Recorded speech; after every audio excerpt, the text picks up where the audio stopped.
Hola chicos, el día de hoy vamos a hablar sobre los compuestos químicos. Es la unidad de aprendizaje número 7 y va dirigida a tercer año de educación media general. En la medida en la que se adelanta en el estudio de la química, las exigencias se hacen mayores.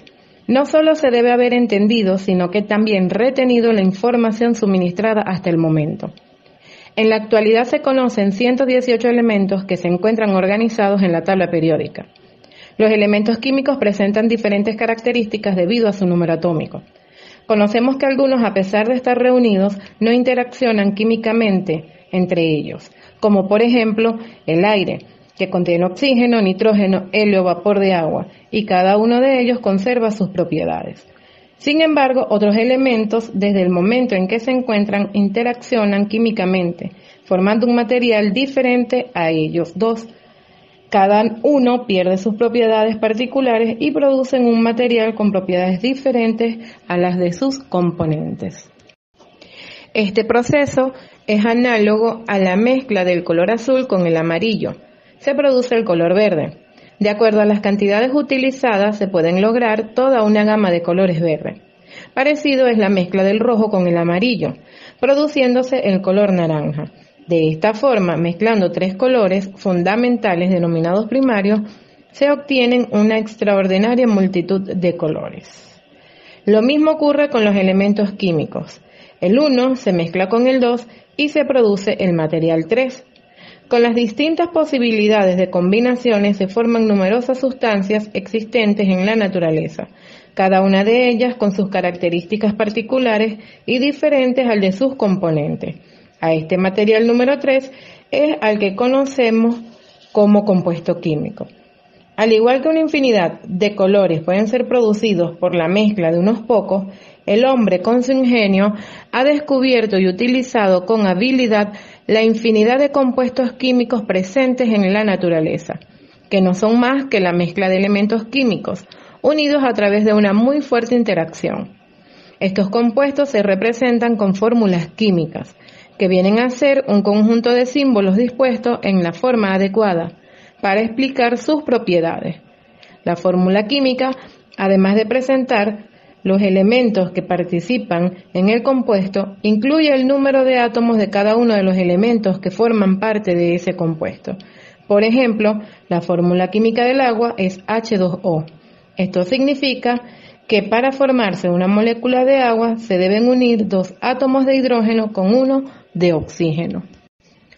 Los compuestos químicos se pueden clasificar en dos grupos. Ello depende de su composición, específicamente de si contienen o no átomos de carbono.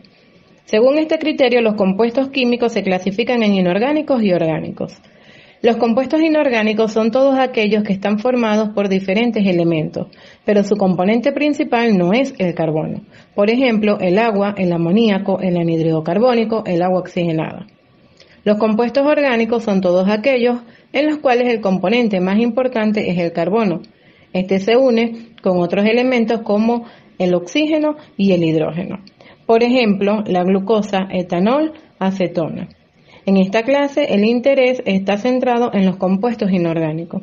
Los compuestos inorgánicos se clasifican según el número de elementos que tienen en su molécula, en binarios, ternarios o cuaternarios, y según el elemento que los compone, en óxidos, ácidos, hidróxidos y sales.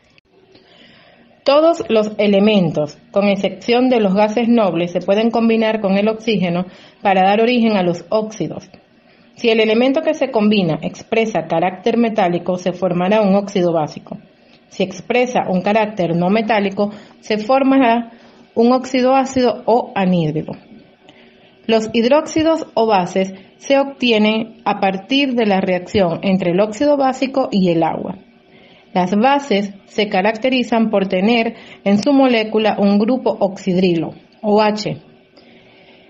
Conducen la corriente eléctrica en solución, tienen sabor amargo, son jabonosos al tacto, colorean de azul el papel tornasol rosado.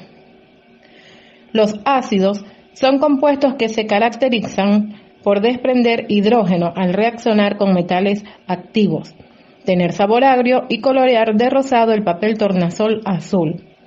Los ácidos pueden ser orgánicos e inorgánicos. Entre los orgánicos tenemos el ácido acético, vinagre, el ácido cítrico en la fruta. Entre los inorgánicos existen dos tipos de ácidos, los oxácidos y los hidrácidos. Los ácidos oxácidos son compuestos que se caracterizan por contener oxígeno en su molécula y provienen de la reacción de un anhídrido con el agua. Los ácidos hidrácidos son sustancias que no contienen oxígeno en su molécula, ya que provienen de la reacción de un no metal con el hidrógeno. Las sales se definen como las sustancias resultantes de la reacción entre los ácidos y las bases. También pueden resultar de combinaciones entre un metal y un no metal con el oxígeno. De estas combinaciones resultan las sales haloideas y las oxisales. Las sales haloideas son compuestos que resultan de la combinación de un metal y un no metal, exceptuando el hidrógeno y el oxígeno. Las sales oxisales resultan de la sustitución total de los átomos de hidrógeno de un ácido oxácido por un metal. Al perder los átomos de hidrógeno dan origen a aniones poliatómicos constituidos por dos o más átomos. Es importante realizar la actividad planteada en la guía de estudio, ya que en la próxima guía trabajaremos a partir de ellas.